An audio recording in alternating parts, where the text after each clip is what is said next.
Alta Profit, assurance vie, retraite, immobilier, le meilleur de l'épargne en ligne depuis plus de 20 ans. Le Conseil en Plus présente Sud Radio, les incontournables de la gestion de patrimoine, Thomas Binet. Nous nous retrouvons comme tous les jeudis soirs avec notre consultante Catherine Boddenot, directrice marketing, offre et communication chez Alta Profit pour parler gestion de patrimoine. Bonsoir Catherine. Bonsoir Thomas.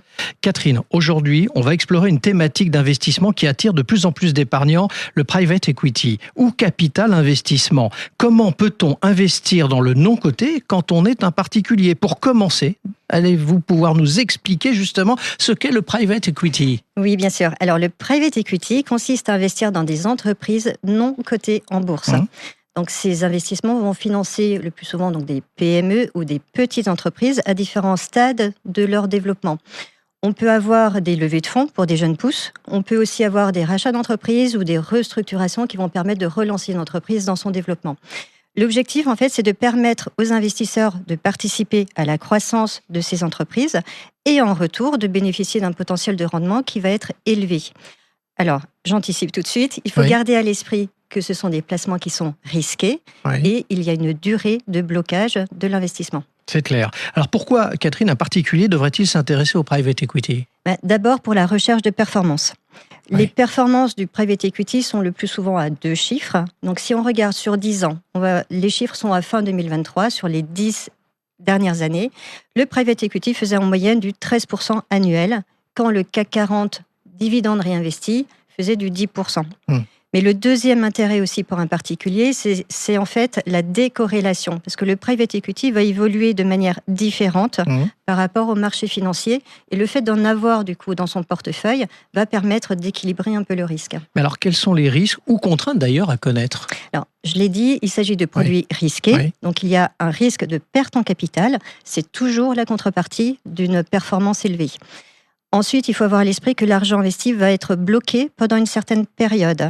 Donc, c'est le temps en fait du cycle des entreprises, puisqu'il faut laisser le temps aux entreprises dans lesquelles on investit de se valoriser, de se développer. C'est ça qui va générer de la performance. Alors, comment on fait pour investir ? Parce que maintenant, il faut passer au cas pratique. Alors, il y a 2 manières principales pour un particulier d'investir en private equity. La première, c'est via des fonds. Alors, ce qu'il faut savoir, c'est que les fonds, jusqu'à récemment, étaient plutôt réservés à une clientèle d'institutionnels ou des grandes fortunes. Aujourd'hui, ils s'ouvrent au grand public.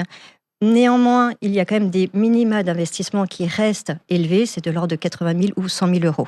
Quand même, oui. Et ensuite, il faut bien garder à l'esprit que les sommes investies vont être bloquées pendant une durée qui est souvent de 7 à 9 ou 10 ans.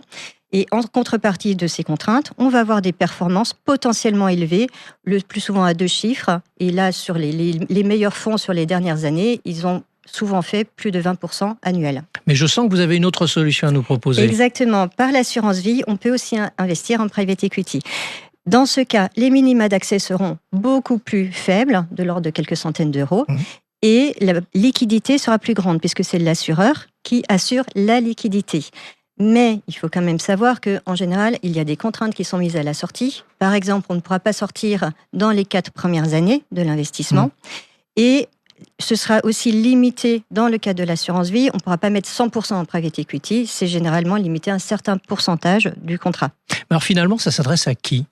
Le private equity s'adresse quand même à des investisseurs qui s'y connaissent, qui sont prêts à prendre du risque et qui peuvent bloquer l'argent pendant un certain temps.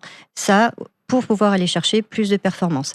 Et ensuite, il faut savoir qu'en gestion pilotée, avec la loi Industrie verte, on doit proposer systématiquement des profils équilibrés et dynamiques avec une petite dose de private equity. Donc, c'est aussi un moyen d'accéder au private equity en bénéficiant de la gestion par un professionnel. Et comme vous nous l'expliquez très fréquemment le jeudi soir, si on ne s'y connaît pas, on se fait accompagner par un professionnel. Exactement. Merci Catherine. Et on vous retrouve jeudi prochain pour un autre numéro d'Osez Investir, les incontournables de la gestion de patrimoine. Et pour ce qui me concerne, je vous donne rendez-vous dès dimanche à 9h30 dans la matinale week-end.